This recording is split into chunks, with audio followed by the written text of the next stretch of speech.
Halo gengs, kembali lagi di Alfilm. Di video kali ini admin akan melanjutkan alur cerita series Donghua Apotheosis bagian 2. Namun sebelum lanjut ke bagian 2, pastikan teman-teman semua sudah menonton bagian 1 ya, agar ceritanya nyambung ya gengs. Nah oke gengs, tekan tombol subscribe, siapkan kopi dan cemilan, kita masuk ke dalam alur ceritanya.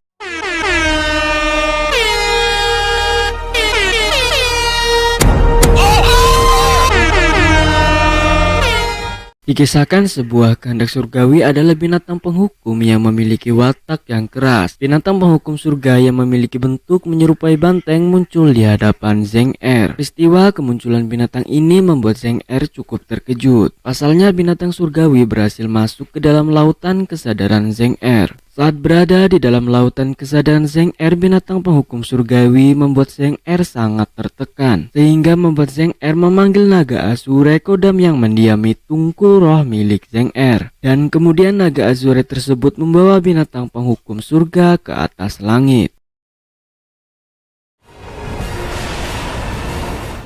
Ketika Zheng Er tersadar dari alam bawah sadarnya, datanglah Xing Liun, guru dari Zheng Er, dan menjelaskan bahwa tinju ilahi iblis surgawi ditempatkan di sebuah kotak belenggu bukan tanpa alasan, melainkan untuk menghukum binatang surga tersebut. Kemudian Xing Liun mengambil salinan dari sebuah kotak belenggu untuk dipelajari oleh muridnya Zheng Er. Usai Xing Liun menyalin kotak belenggu menjadi sebuah buku, kemudian Xing Liun memberikannya kepada Zheng Er sambil menyampaikan pesannya kepada Zheng Er agar jangan tergesa-gesa dalam mempelajari salinan kotak belenggu, atau aura iblis akan memasuki teraganya.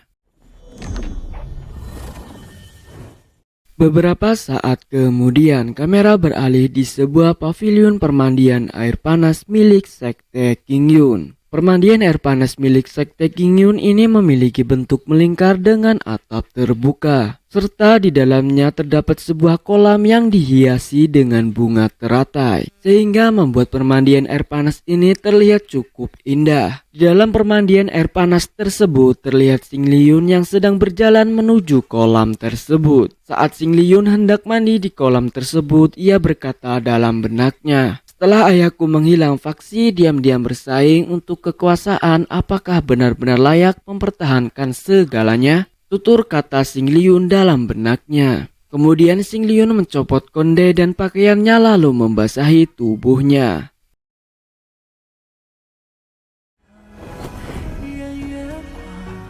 Saat Xing Liun berendam air panas, ia teringat kejadian masa lalu yang menimpa keluarganya. Kala itu, di dalam ingatan Xing Liun, tepatnya di sebuah istana, Xing Liun dan adiknya dikepung oleh para pasukan musuh. Adik Xing Liun terlihat sangat ketakutan sambil memeluk erat sang kakak. Kemudian dengan keberaniannya, Xing Liun menjelaskan kepada para pemberontak bahwa kala itu Yang Mulia Raja belum kembali ke pengadilan, dan putra mahkota adalah pewaris tahta berikutnya. Lalu terbukalah pintu singgasana kerajaan dan datanglah seorang kakek tua yang merupakan pimpinan para pemberontak. Seorang kakek tua pemimpin para pemberontak berjalan dan berkata, "Bagaimana bisa dinastiku dipimpin oleh seorang anak-anak? Yang terbaik adalah yang layak menjadi penerus," tutur kata sang pemberontak kepada Xing Liun dan adiknya. Kemudian pemimpin para pemberontak tersebut menghunuskan pedangnya kepada Xing Liun dan adiknya. Xing Liun yang marah kepada para pemberontak menghabisi para pemberontak tersebut dengan serangannya yang sangat dahsyat. Selang beberapa saat kemudian, setelah masuk ke dalam ingatan Xing Liun, kamera beralih kepada Xing Liun yang tengah berendam di kolam air panas. Adegan beralih kepada Zheng Er yang tengah mengasah keterampilan pikiran spiritualnya agar bisa menghadapi kekacauan ruang untuk membela Yin dan Yang. Kemudian Zheng Er memusatkan energinya ke tangan untuk mengeluarkan serta mengubah jiwa menjadi tombak, lalu menghantamkan kepada seekor binatang ular iblis yang muncul di ruang alam bawah sadarnya. Kemudian kamera beralih di sebuah air terjun yang sangat tinggi. Di air terjun tersebut terlihat Zheng Er yang telah selesai melakukan mediasi. Dalam meditasinya kali ini, Zheng Er berhasil membuat kemajuan pada serangan duri ilahi.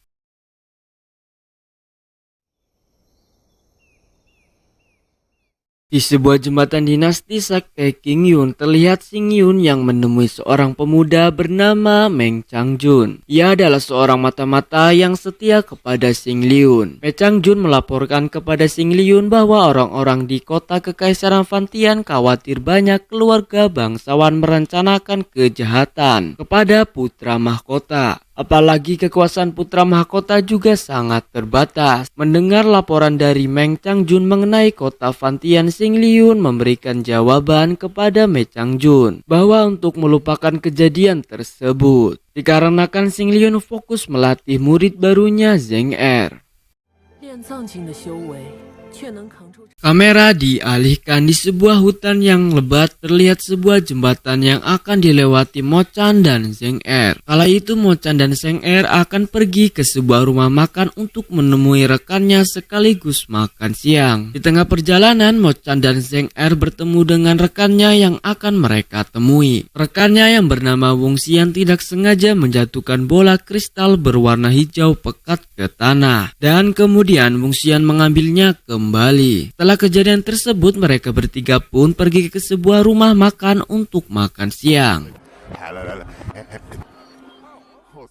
Lanjut, sesampainya di sebuah rumah makan, mereka bertiga mengobrol sambil menikmati hidangan yang disajikan oleh rumah makan tersebut. Di tengah obrolan mereka bertiga, Wong Xian mengatakan bahwa jika kalian ada sesuatu yang tidak diketahui, jangan ragu tanya padaku. Tutur kata Wong Xian kepada Zheng Er dan Mo Chan. Kemudian Zheng Er bertanya kepada Wong Xian mengenai keberadaan gunung api penyucian. Namun sayangnya Wong Xian tidak mengetahui keberadaan gunung api penyucian. Akan tetapi Wong Xian tahu di mana tempat yang punya informasi tentang gunung penyucian. Lalu Wong Xian mengatakan bahwa Paviliun Tianji mengumpulkan semua rahasia dari Sekte Domain Timur. Semua pasti ada, informasi tentang gunung api penyucian pasti ada di sana. Akan tetapi untuk memasuki Paviliun Tianji membutuhkan 100 poin agar dapat memasuki Paviliun Tianji.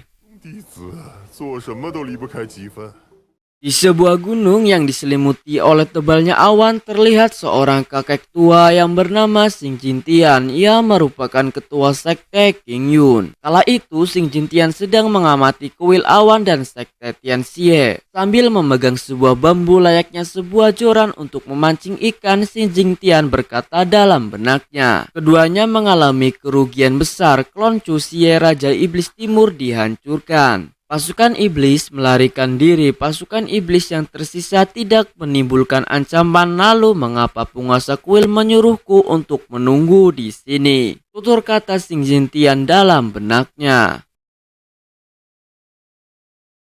Kemudian kamera beralih kepada seorang wanita cantik yang bernama Xiao Die. Sebelum Xiao Die pergi menemui ketua Sekte Qingyun Xing Jintian, ia menari-nari terlebih dahulu di atas awan. Dengan parasnya yang cantik, Xiao Die mengeluarkan sebuah sayap kupu-kupu dan kemudian terbang menuju tempat keberadaan Xing Jintian. Xing Liun yang melihat Xiao Die terbang di atas awan bertanya kepada ketua Sekte Xing Jintian, "Siapakah wanita ini?" Kemudian Xing Jintian menjawab, "Dia adalah Xiao Die. Dia bukan murid dari sekteku, tapi dia berhak mendapatkan semua sumber daya sekteku. Aku ingin kamu membawa Xiao Die ke puncak krimis," tutur kata Xing Jintian kepada Xing Liun.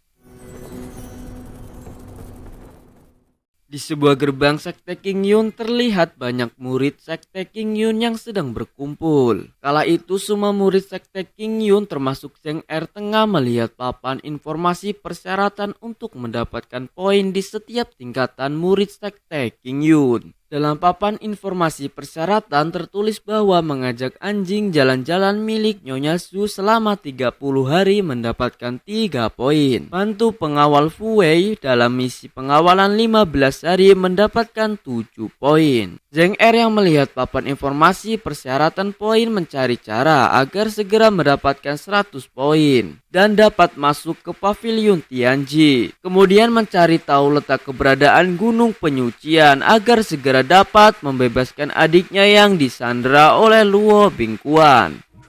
说不定一下就能攒到300积分。 Lembah Serangga Bila adalah tempat di mana para serangga dan monster berkumpul. Di lembah serangga tersebut terlihat Xielang yang tengah mengumpulkan para serangga raksasa menggunakan bunyi seruling Myriad Potion yang ia dapatkan dari ketua sekte. Saat semua serangga monster yang berada di lembah Bila berkumpul, Xielang memerintahkan semua serangga monster untuk menyerang seluruh domain timur dan membantai semua penduduk yang mendiami domain timur. Seluruh serangga monster yang diperintahkan oleh Xielang pergi menuju domain timur. Dengan ketawa jahatnya, Xielang mengatakan gelombang serangga bila tidak bisa dihentikan pasti dapat membuat senjata terkuat untuk ketua sekte. Kemudian kamera dialihkan kepada Xing Liun dan Zheng Er. Kala itu Xing Liun memerintahkan Zheng Er untuk menjalankan misi di lembah serangga Bila. Namun mengingat Zheng Er masih dalam ranah organ, akhirnya Xing Liun tidak jadi memberikan misi yang beresiko ini kepada Zheng Er.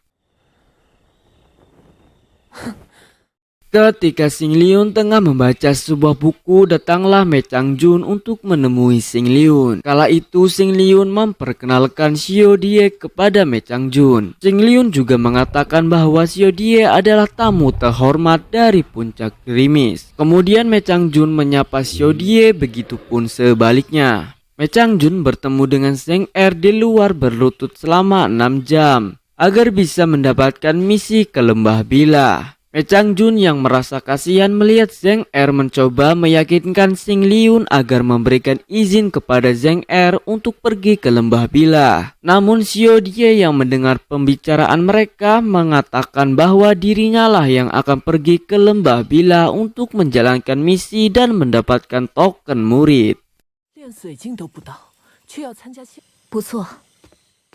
Xing Liun melepaskan es yang membekukan pedang Me Changjun. Kemudian kamera beralih kepada Zheng Er di bawah cahaya bulan purnama. Zheng Er berlutut selama 6 jam demi mendapatkan izin dari gurunya Xing Liun untuk menjalankan misi di lembah Bila. Kemudian Zheng Er melihat Xiao Die yang bertengger di atas atap sambil memamerkan token murid kepada Zheng Er. Lalu Xiao Die mencoba seberapa kuat kemampuan Zheng Er, apakah Zheng Er mampu menjalankan misi di lembah Bila dan menghancurkan serangga Bila.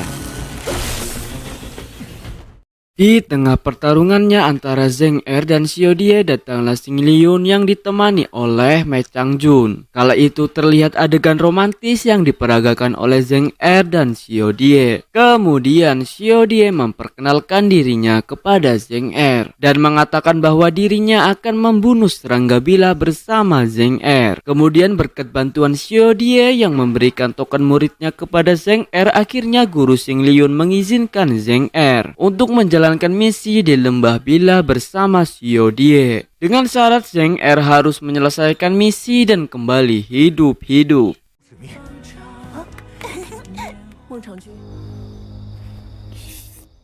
Oke gengs, itulah rangkuman series Donghua Aipo The Yoshi's bagian 2. Untuk bagian selanjutnya admin akan bahas di next video ya. Namun sebelum itu pastikan teman-teman sudah subscribe channel ini ya, dan tidak ketinggalan next video dari channel ini. Oke gengs, mungkin sekian dari video kali ini. Sampai jumpa di next video. Salam kaum rebaner.